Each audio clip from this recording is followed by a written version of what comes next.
குடும்ப வன்முறை புகார்ல நடிகை ஹன்ஷிகா மேல வழக்கு பதிவு செய்யப்பட்டு விசாரணை தொடர்ந்து நடந்துட்டு வருது. பாலிவுட்ல குழந்தை நட்சத்திரமா அறிமுகமானவங்க தான் நடிகை ஹன்ஷிகா மோத்வானி. தமிழ் சினிமாவில் மாப்பிள்ளை படத்தின் மூலமா அடியெடுத்து வச்சு முன்னணி நடிகர்களுடன் பல படங்கள் நடிச்சிருக்காங்க. ஹன்ஷிகாவுடைய சகோதரர் பிரசாந்த் மோத்வானிக்கும் முஷ்கன் நான்சிக்கும் கடந்த 2020ல திருமணம் நடந்துச்சு.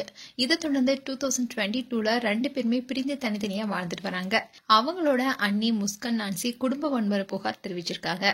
மோனா மோத்வானியும் என்னுடைய திருமண வாழ்க்கையில தலையிட்டு எனக்கும் என்னுடைய கணவருக்கும் இடையில பிரச்சனையை ஏற்படுத்துறாங்க. என்னுடைய கணவர், அவருடைய அம்மா அவருடைய தங்கை ஹன்ஷிகா மூவருமே குடும்ப வன்முறையில ஈடுபட்டிருக்காங்க. அவங்களால தாக்குதலுக்கு உள்ளானா பெல்ஸ் பால்சி நோயால பாதிக்கப்பட்டிருக்குன்னு சொல்லியிருக்காங்க. அதாவது அந்த நோயால பாதிக்கப்பட்டவங்க முகத்துல ஒரு பகுதி தசைகளுடைய செயலை இழந்திருக்கும். இந்நிலையில் தான் இவங்க புகார் கொடுத்திருக்காங்க. அது மட்டும் இல்லாம ஹன்ஷிகாவுடைய அண்ணி முஸ்கன் நான்சி 3 பேரும் என்கிட்ட இருந்து விலையுயர்ந்த பொருட்களையும் பணத்தையும் கேட்கிறாங்க, சொத்து முறைகேட்டிலையும் ஈடுபட்டிருக்காங்கன்னு குற்றம் சாட்டியிருக்காங்க.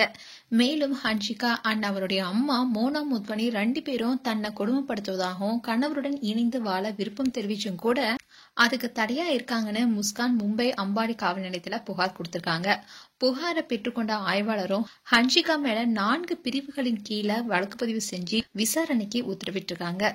இந்த செய்தி பலருக்கும் அதிர்ச்சி கொடுத்திருக்கு. மேலும் ஹன்ஷிகா குறித்து உங்களுடைய கருத்துக்களை கமெண்ட் செக்ஷன்ல சொல்லுங்க. இது போன்ற வீடியோஸை பார்க்க நியூஸ் தமிழ் கிளிட்ஸ் சேனலை சப்ஸ்கிரைப் பண்ணுங்க. மறக்காம நோட்டிபிகேஷன் பட்டனை கிளிக் பண்ணுங்க.